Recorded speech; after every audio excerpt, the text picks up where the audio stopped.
안녕하십니까.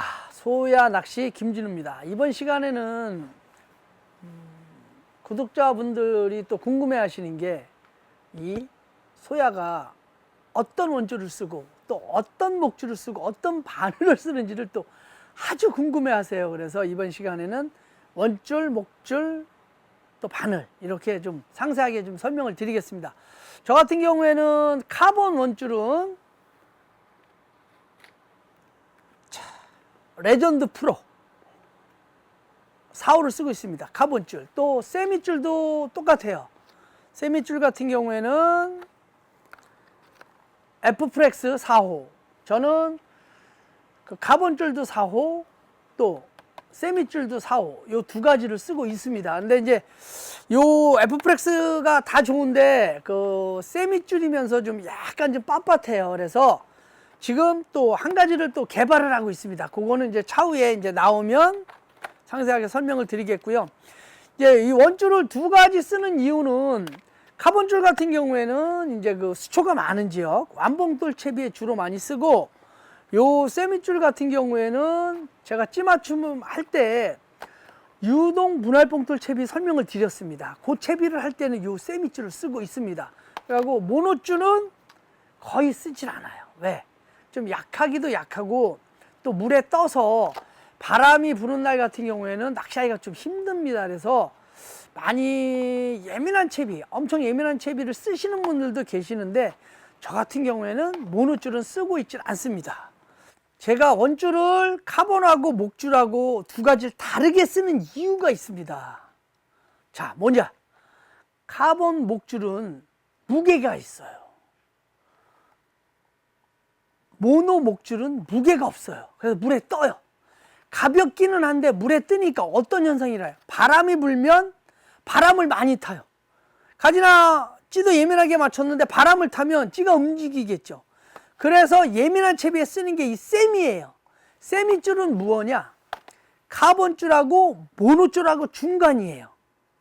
그러니까 무게가 무겁지도 않고 아주 가볍지도 않고 딱 중간이에요. 그런데 세미줄을 쓰실 때는 꼭 유의할 점이 뭐냐? 캐스팅을 딱 하면 줄이 떠 있어요. 그러니까 우리가 하는 말로 관리를 해줘야 된다고 합니다. 네. 던져서 가만히 냅두면 얘가 떠 있어요. 근데 딱 던진 다음에 한번 이렇게 툭 방송에서 보면 제가 캐스팅을 딱 한 다음에 얹어놓고 한번 툭 치고서 이렇게 내려놓는 경우에 그게 이 세미줄을 살짝 가라앉혀 주는 거예요. 강제로 살짝 가라앉히는 거예요. 그래서 그러니까 대물채비, 완봉돌 채비, 조금 튼튼한 채비, 수초에서 쓰는 채비는 이 카본 원줄을 쓰고, 예민한 채비, 아까 유동분할봉돌처럼 예민한 채비에는 이 세미 플로팅, 이 줄을 쓰는 이유가 얘는 튼튼하지만 무게가 있고, 얘는 조금 카본줄보다는 약하지만 줄에 무게가 없어서 예민한 채비를 쓸 수 있어서 이 두 가지를 쓰고 있습니다. 그래서 다시 한번 말씀을 드리면, 자, 원봉돌 채비에는 카본줄 쓰시면 되고, 유동분할봉돌 채비나 스위벨 채비나 이런 채비를 쓰실 때는 이런 세미 플로팅 줄을 쓰시면 됩니다. 원줄은 이 정도로 간단하게 설명을 드리고요. 제가 볼 때는 가장 중요한 게 목줄이에요. 이제 목줄 같은 경우에는 제가 원줄 4호에 목줄은 2호를 쓰고 있어요. 2호. 근데 이제 제가 초창기 때 이 옥라인을 제가 처음으로 개발을 했는데, 옥라인 같은 경우는 조금 쓰다 보면 그 목줄의 탄성, 이 탄성이 많이 약해져요. 시간이 지나면 한 낚시를 한 많게 하면 4-5번 정도만 가면 이 목줄의 장점이 탄성인데 탄성이 없어져요. 그래서 새로 개발을 한 게 이 소야 목줄이에요. 이 옥라인 같은 경우에는 4겹을 이렇게 꼰다고 하죠. 4겹을 꽂고, 소야 목줄 같은 경우에는 5겹이에요. 5겹이고, 이 옥라인하고 틀리게 코팅을 좀 특수 코팅을 했습니다. 그래서 낚시를 좀 장기간 해도 탄성이 계속 유지가 돼요. 자, 아직도 이 소야 목줄에 대해서 장점을 모르시는 분들이 많아서 제가 다시 한번 설명을 드릴게요. 이 소야 목줄 같은 경우는 제가 왜 소야 목줄을 개발을 했냐고 하면, 목줄을 길게 쓰고 싶은데 합사는, 이런 일반적인 합사는 이게 부드러워서 길게를 쓸 수가 없어요. 그래서 이 목줄을 만들기 전에는 거의 카본 줄이나 아니면 세미 플로팅 줄을 이렇게 길게 썼어요. 근데 낚싯줄은 두꺼운 걸 쓰다 보면 붕어들이 이물감을 느껴서 뱉는 경우가 많아요. 입질도 지저분하고. 그렇다고 해서 또 호수를 낮추면 일물감도 없고 다 좋은데 강도가 안 나옵니다. 약해요.